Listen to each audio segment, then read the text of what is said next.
Alright guys, welcome to a 22 Neltharion's Lair. We're bringing something a little bit different today. We're doing a gameplay commentary instead of just raw audio from our key. Talking a little bit about rotation and thoughts on the dungeon. First pull here, pretty standard. We're going to pull everything up to the Vile Shard Hulk. We're going to wait till everything's grouped up and he has a little bit of aggro before someone lusts. And then we'll hit our Winter, Rude Weapon, Raise Undead, A-Bomb, Vile, and then our Killer finally.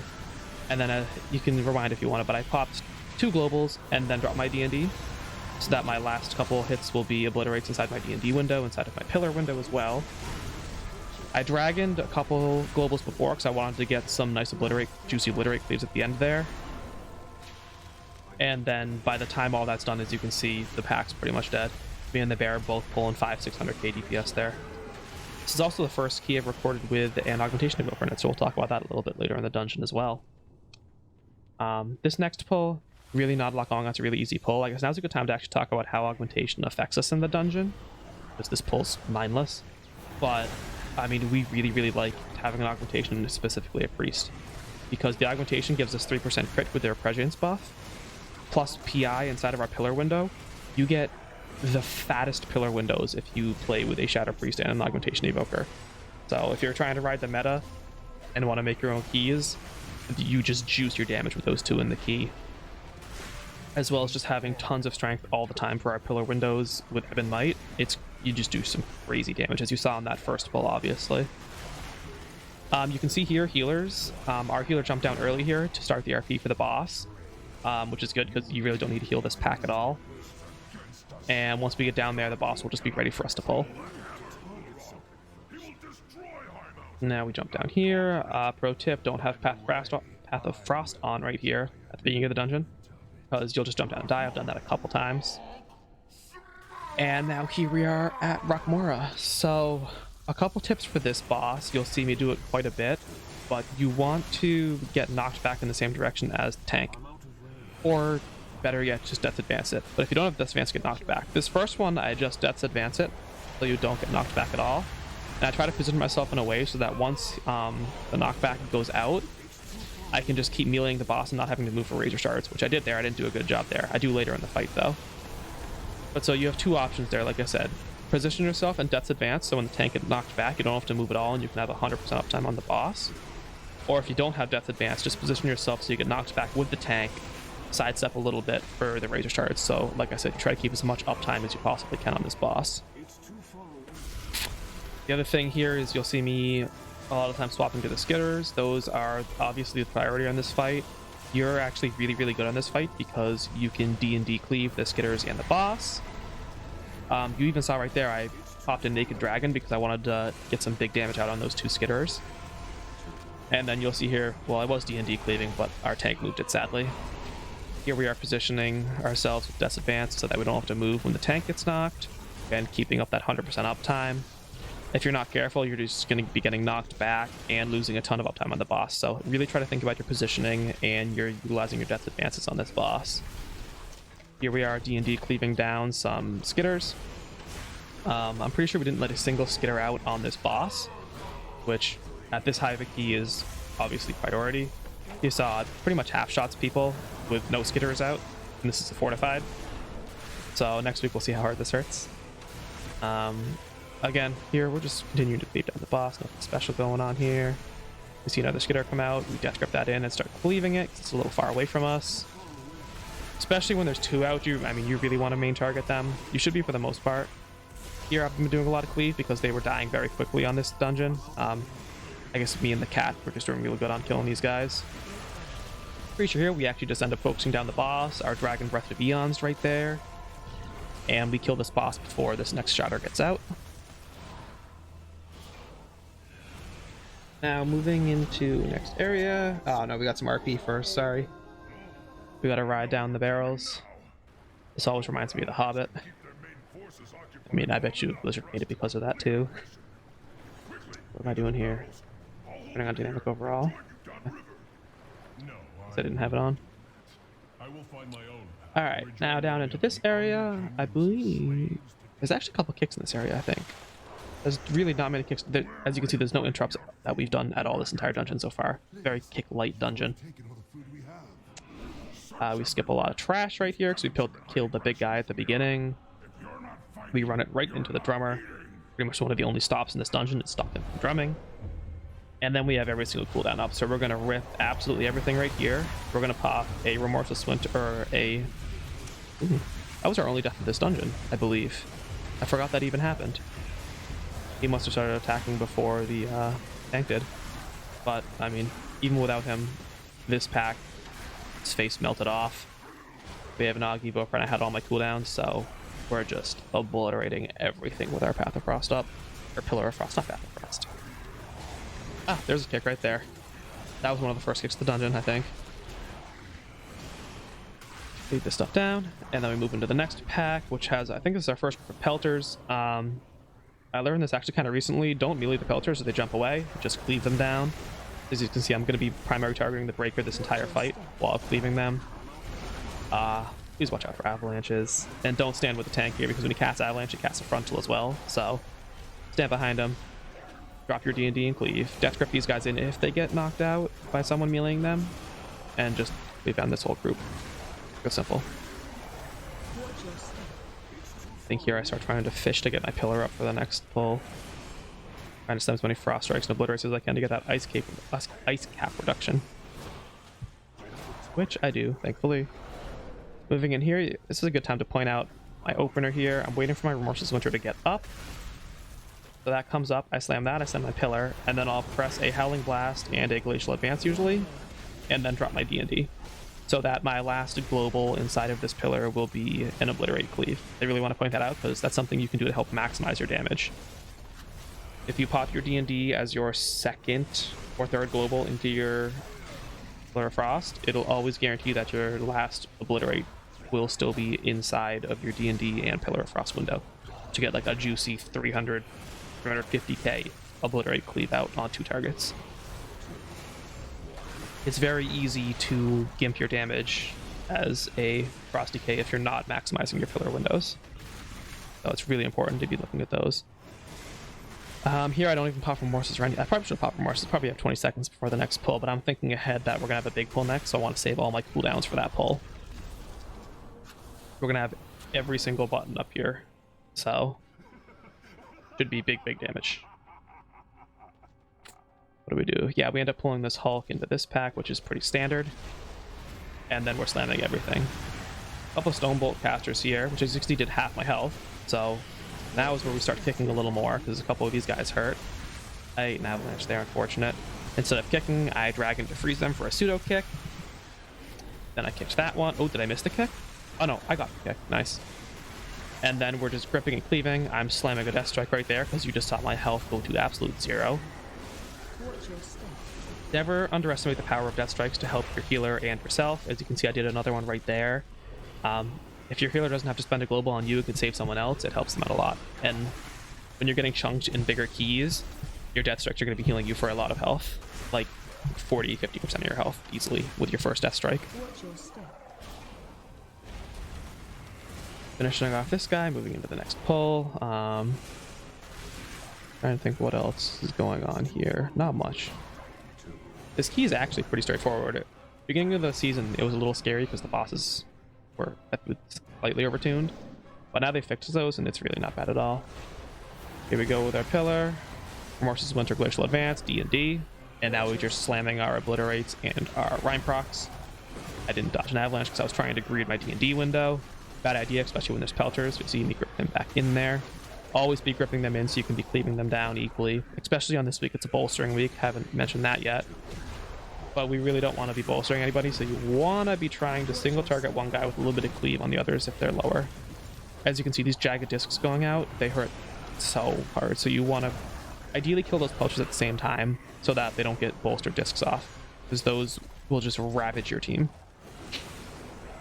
especially when they start chain casting it like that, as you saw right there. Finishing off this guy. Something we could have done a little better, you'll see like right here, we actually group up for the avalanches. Your whole group's pretty much going to want to stack whenever there's an avalanche mob, so that you can all just stack and then move out of it together instead of being slightly spread and all of a sudden you're surrounded by like 6 avalanches. If your group stays stacked, then you don't have to worry about dodging too much. You just have to move left or right. Here we are popping pillar here, because it's probably 45 seconds into a boss, which is roughly how long our pillar CD is with ice cap. You'll see me, especially on fortified weeks, I'll slam pretty much everything I have if there's big trash packs, because trash starts getting real tough at higher keys like this. So even if it's right before a boss, and say we have a 5-pack, I'm going to press every single one of my buttons. There's only a 2-pack here, so I saved my 2 minutes for boss. But if this was like a 5-pack before a boss, I would have slammed those 2 minutes. Alright, moving into Crag Shaper, another really, really easy boss. Here we actually pop everything. We have Lust. We lusted this because we want it up for later. And it just came up. We didn't Lust Worm boss because we would have lost a use of Lust since we lusted the first pack. Since we're melee heavy with an H-Pal and 2 melee DPS, the strikes of the mountain were a little sketchy on this one. If you're like a full ranged comp, it almost never goes on you in melee, which is nice. But I mean, since there's 4 of us in range, as you can see, there's just hands everywhere. So you gotta be a little careful. Don't free move, you'll die. Just wait until they're all out and then slowly move out. As you can see, this boss is, again, melting, especially with Lust here. And in general, a really easy boss. Again, another boss that Frosty K's like because he summons his 2 ads. I think it's Bellow of the Deeps right here, yeah.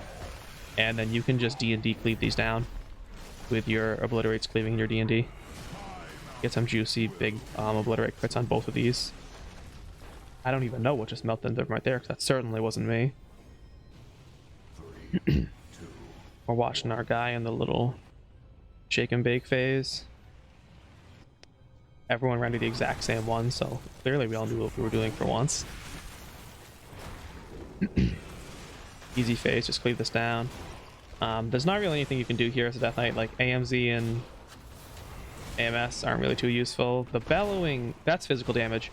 The Bellowing Idols might be magic, I'm not sure, but I'm pretty sure they're physical. There's really not much you can do here. Next boss is when you really shine as a DK. Pre-AMSing his poisons, but we'll talk about that later. And then we're just going to cleave this boss down before next phase, I believe. We should, yeah. We've only got 6 million left. What else is going on here? Let's see. Bellow going out again. I think we're going to drop a D&D here and cleave him just for fun, but we should have just focused the boss. He would have been dead a couple seconds earlier here. As you can see, he dies before the idols even die. We got our dragon pulling our tank up, and then we're just going to be running here. I think we get a Stampeding Roar here. I hope we do. Okay, maybe we don't. I thought we did. I guess we're going to be slow Death Knight then.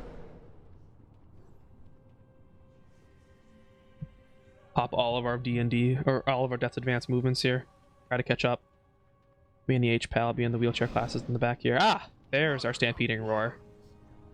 And then our tank comes in here and big pulls this, so we're going to pop all of our 2 minutes here.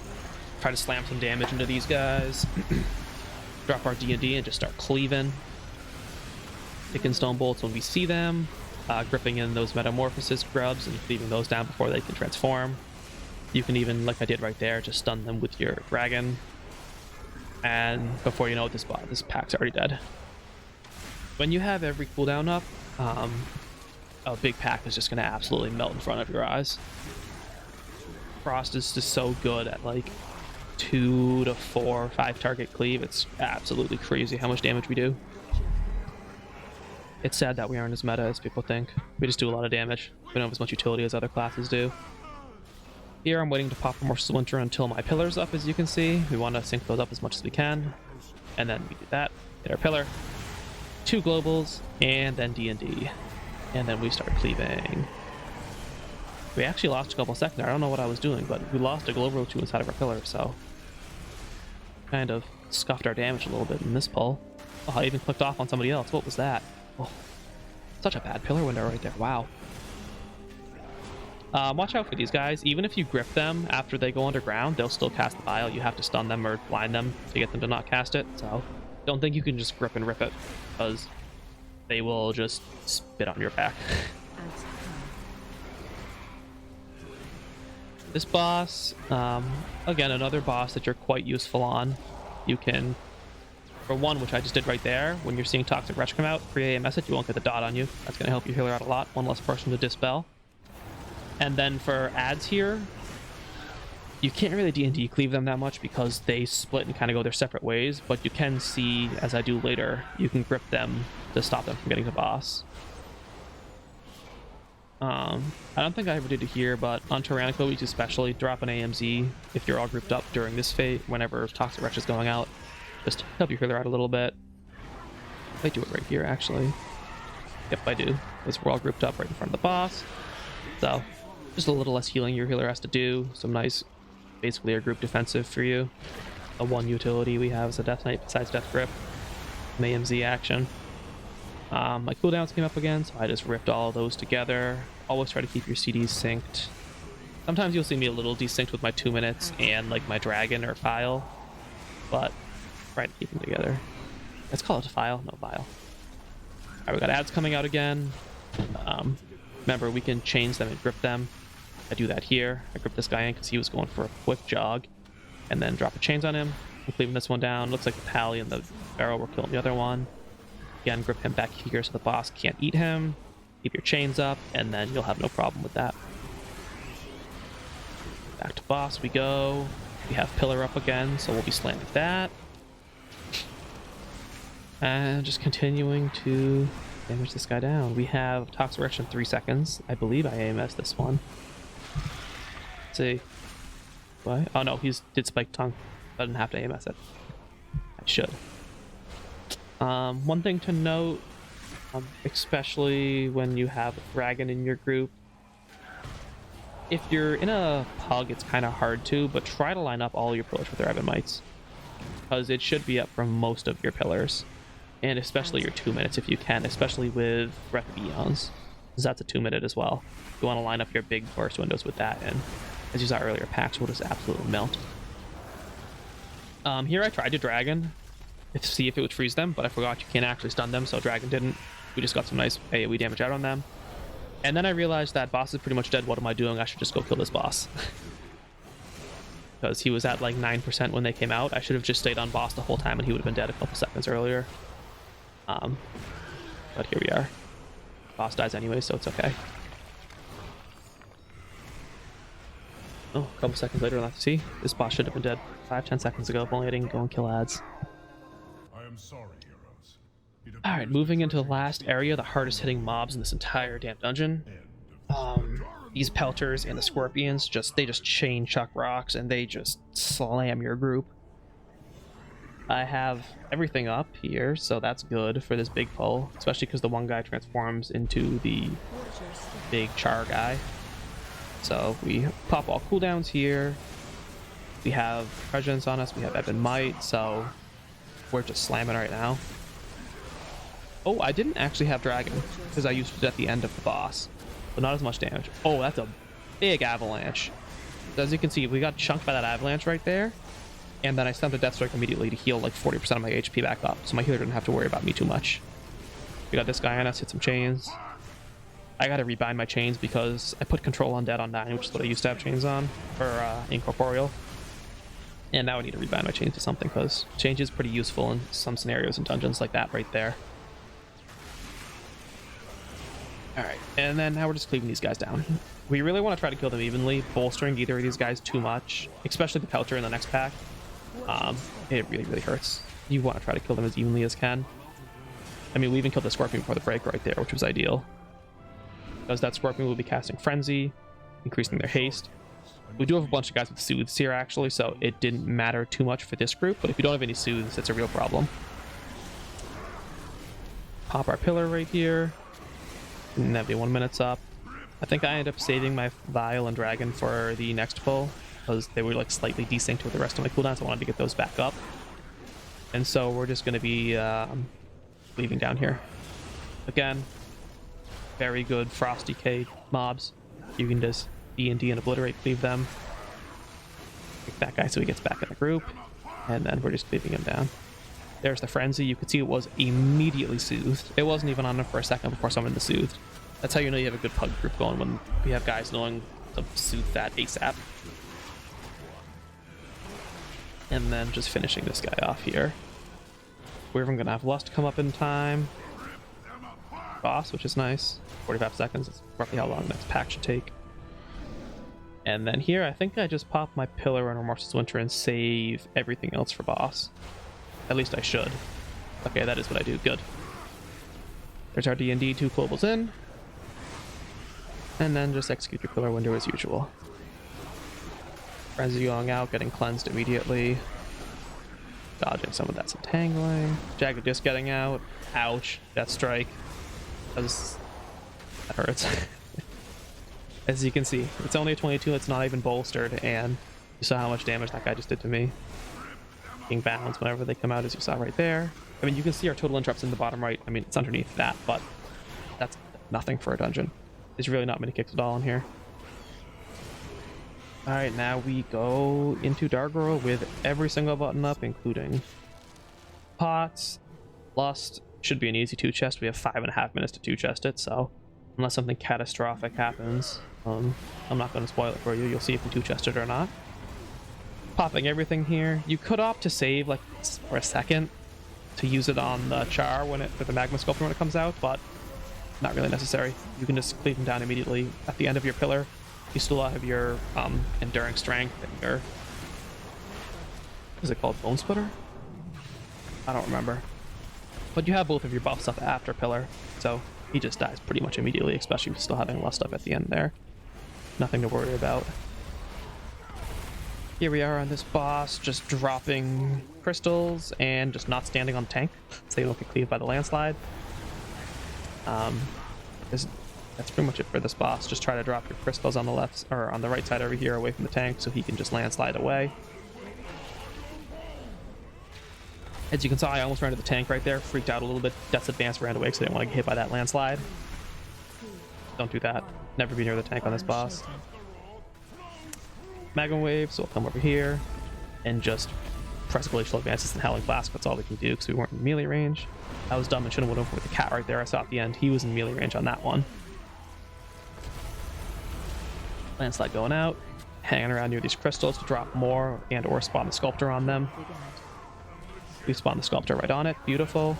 I saved my Pillar for that, so we can just slam Pillar on this guy, cleave him down. Oh. Ooh. Didn't drop a D&D there. Should have D&D cleaved him and the boss together, but it is what it is. Ooh, this actually took a little bit to kill. Oh, well. We probably didn't want to waste that spike on him. We do have one more coming up before Magma Wave, though, so we're okay. But if he's at 10%, don't waste a spike on him in case someone messes up the next spike. Because then you'll be wiping on the next Magma Wave.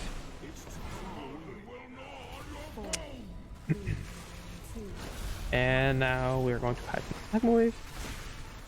Fortunately, we have 2 melees, so we can't really do too much damage during this phase.